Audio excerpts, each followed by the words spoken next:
Dear students, आज हम एक ऐसे त्रिभुज की रचना करेंगे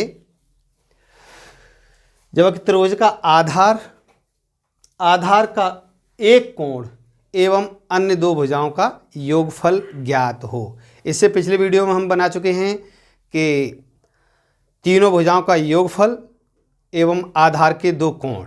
अगर आपने वो नहीं देखी है तो हमारे दयादीप एजुकेशन चैनल को सब्सक्राइब करके उसे देखें और उसके बाद इसको देखें।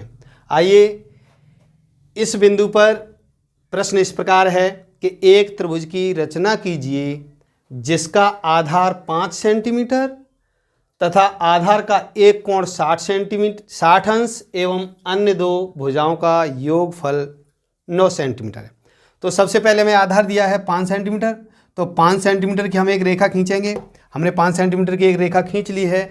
उसके बाद आधार का एक कोण 60 अंश का कोण बनाना सबसे सरल है और हम 60 अंश का ही बार बार इसलिए ले लेते हैं क्योंकि ये जल्दी बन जाता है और बनाते बनाते आप भी सीख चुके होंगे।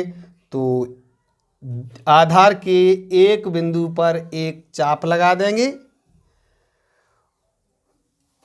और उस जहाँ पर रेखा को चाप काटता है वहाँ से दोबारा चाप लगाएंगे उसी दूरी से। इसे कम बढ़ नहीं करेंगे।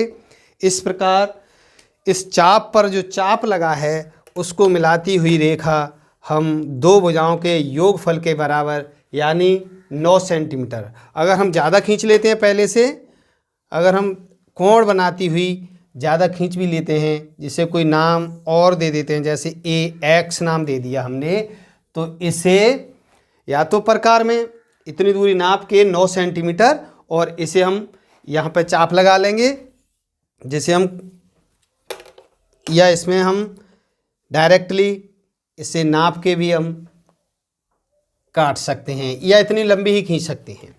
यानी अब हमारे पास क्या क्या हो गया, एक त्रिभुज की रचना कीजिए जिसका आधार 5 सेंटीमीटर और आधार का एक कोण 60 अंश और अन्य दो भुजाओं का योगफल 9 सेंटीमीटर। तो 9 सेंटीमीटर की हम यहाँ तक रेखा खींच चुके हैं।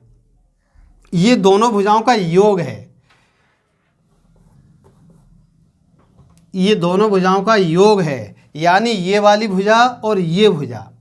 अब हमें ये पता नहीं कि हमारी ये भुजा कहाँ से हमें काटनी है, तो हम क्या करेंगे, इस अंतिम बिंदु को जो दोनों भुजाओं का योगफल है, दोनों भुजाओं के योगफल के बराबर जो हमने लाइन खींची है और आधार का जो अंतिम बिंदु है उसे मिलाएंगे।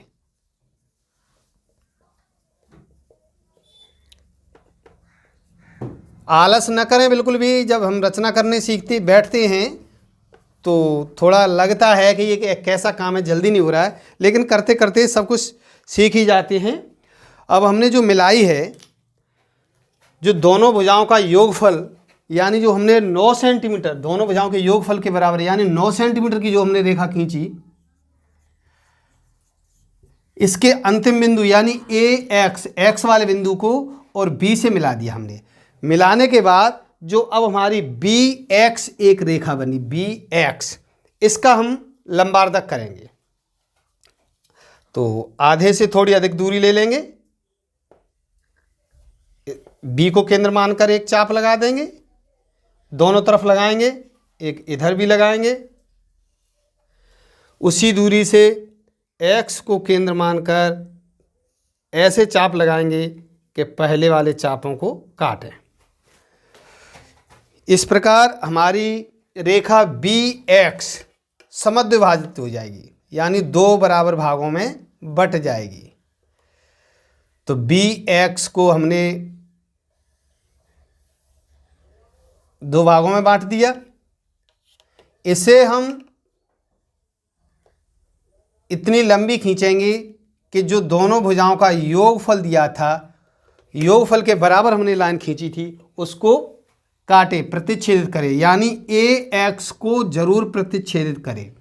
जहाँ पे ये प्रतिच्छेदित करेगी वही हमारा बिंदु दिए हुए त्रिभुज का तीसरा बिंदु होगा। जिस त्रिभुज की हमें रचना करनी थी तो उसका ये दो बिंदु तो हम मान ही चुके थे, AB और ये C तीसरा।